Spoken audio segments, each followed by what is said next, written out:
Okay. My video that I did yesterday was on Prostatia and MAP. If you haven't seen that, you can go back and watch it.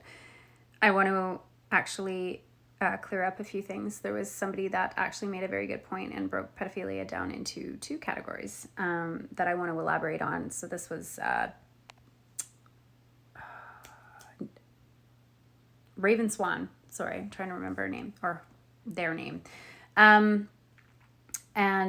I knew this, but I didn't think I was going to go into this much depth on this topic because it's quite disturbing for most to listen to. So I want, first, before I go into this, because I might have to do this in two videos, but a lot of people actually don't know really what pedophilia is about because it's not something that people really want to think about. It's really disturbing, and we all really, for the most part, really wish that they were non-existent and they should be locked up forever and tortured because they inflict sexual, they abuse children, and it's just so wrong in so many ways.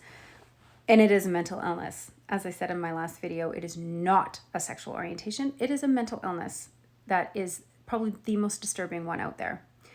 Now, what is the difference between somebody who, like children who are getting sexually abused? Is it always by a pedophile or not? This is the biggest misconception with pedophilia. So I just want to clear this up. Now, it doesn't make it right, but a lot of sexual abuse and the people who are inflicting sexual abuse onto children, they aren't pedophiles. They are repeating trauma that they've endured as children. So they were sexually abused by somebody else growing up, and they are now just addicted to that behavior and are repeating it. Do they know better? Yes. Do they know it's wrong?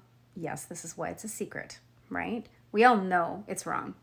Pedophilia, being a pedophile or not, it's wrong. Now, people can seek treatment if they have been sexually abused. Often children will act out sexual abuse on another child, and they will abuse that child not realizing they're abusing them. They're just repeating the behavior that they're enduring from an adult.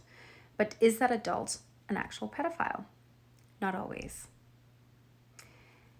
The difference between somebody who is abusing a child sexually but is not a pedophile is somebody who can have adult relationships. They can actually engage sexually with an adult. They're attracted to adults. They want to be sexually engaged with adults. A pedophile only wants to be sexually engaging with children, and they are sexually attracted to children.